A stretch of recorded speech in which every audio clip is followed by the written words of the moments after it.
Bonjour, je vous envoie une petite carte postale de Majorque où je m'offre une semaine de ressourcement créatif. J'avais envie de partager avec vous mes réflexions de ces derniers jours, en particulier en ce qui concerne la créativité et l'efficacité. Et pour commencer, je vais juste vous offrir cet endroit extraordinaire où je viens de faire ma petite méditation du matin, juste pour que vous preniez le temps d'arriver, de respirer, de vous remplir de toute cette beauté, de cette nature incroyable.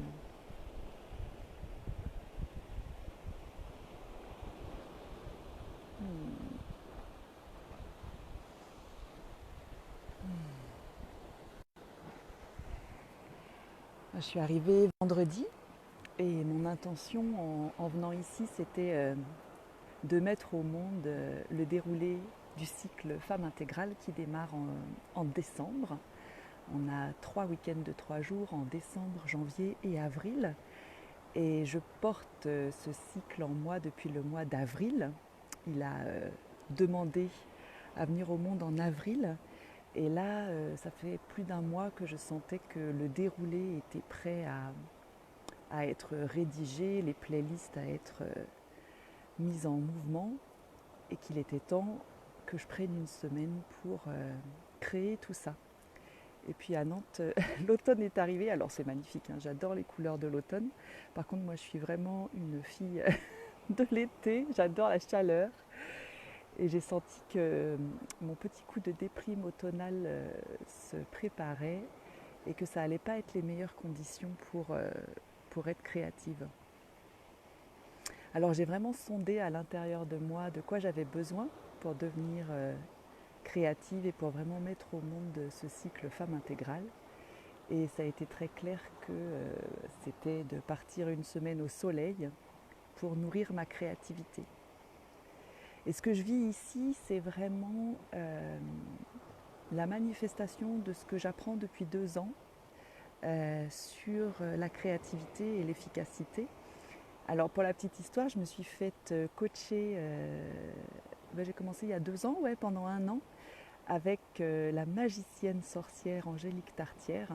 Je me suis fait coacher sur mon activité et comment aligner un petit peu mieux mon activité professionnelle avec qui je suis et vraiment aligner le corps, le cœur et l'esprit et avoir une vie vraiment en lien tant au niveau personnel et professionnel avec ce que je transmets.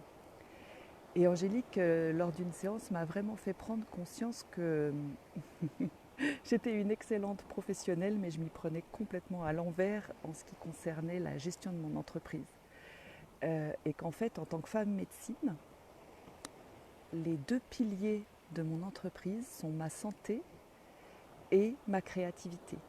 Et c'était d'autant plus fort que quand j'ai commencé il y a 2 ans ce coaching avec Angélique, j'avais des gros problèmes de santé, des gros problèmes de thyroïde qui m'ont obligée de complètement revoir ma façon de vivre, ma façon de m'alimenter, ma façon de prendre soin de ma santé, de mon énergie et ma façon de travailler parce qu'évidemment, je ne pouvais plus continuer avec le rythme que je m'étais imposé jusqu'à présent. Et, et donc depuis 2 ans, enfin depuis un an et demi, j'essaye vraiment de suivre ce conseil magique que m'a donné Angélique. Comment je prends soin de ma santé et de ma créativité pour mettre tout ça au service de ma vie et de mon activité professionnelle de femme médecine. Et ça m'a demandé de revoir complètement dans quoi j'investis pour mon entreprise.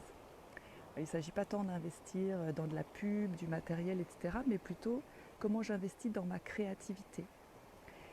Et très concrètement, pour moi, pour développer ma créativité, c'est pas très compliqué en fait. Il me faut de la nature, beaucoup de beauté, beaucoup de nature, de la chaleur. Il faut que je sois la moins habillée possible pour pouvoir me baigner, me promener dans les arbres, sentir les éléments. Ça, c'est vraiment très important pour moi. Il me faut du temps et de la disponibilité. Pas d'horaire, aucun rendez-vous, aucune obligation.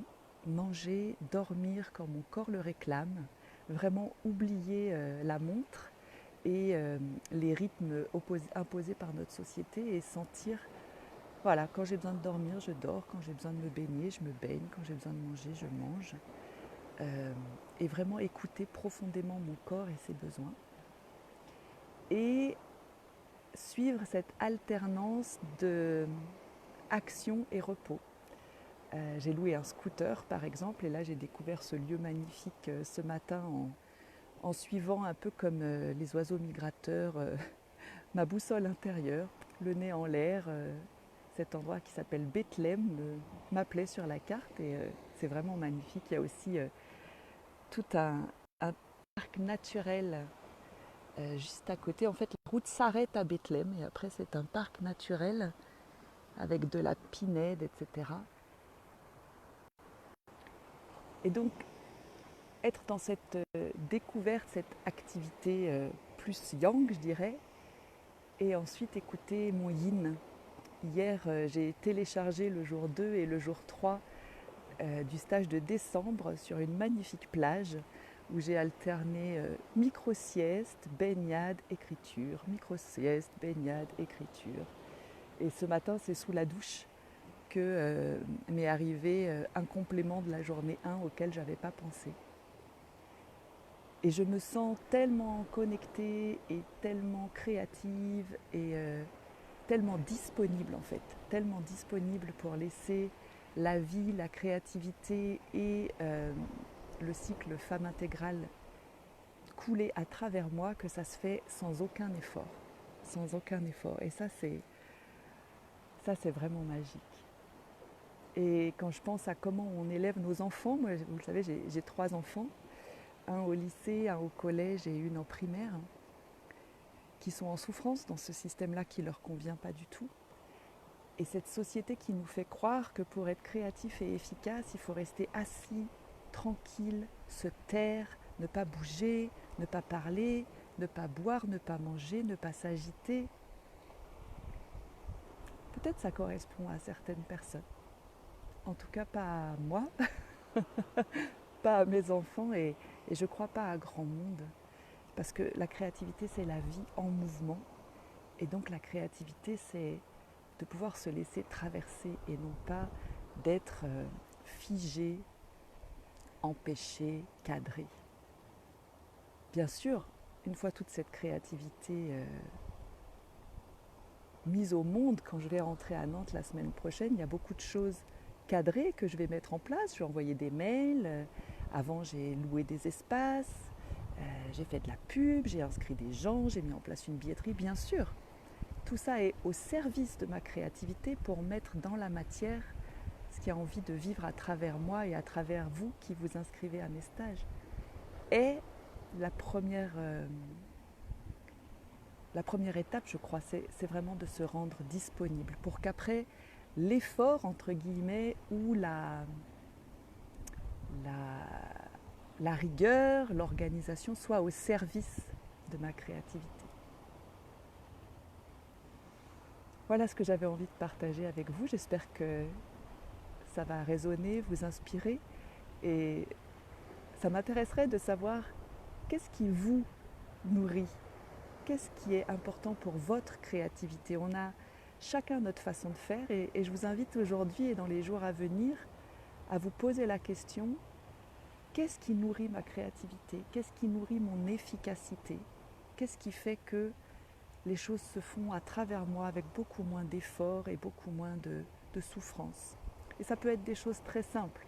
Là, je m'offre le top du top avec une semaine à Majorque, mais je me rappelle d'une cliente que j'avais accompagnée suite à un burn-out et qui avait trouvé beaucoup de confort et de réconfort en emmenant un livre au travail et en prenant 1 heure pour elle sur la pause déjeuner où elle s'isolait dans son bureau et elle lisait des romans.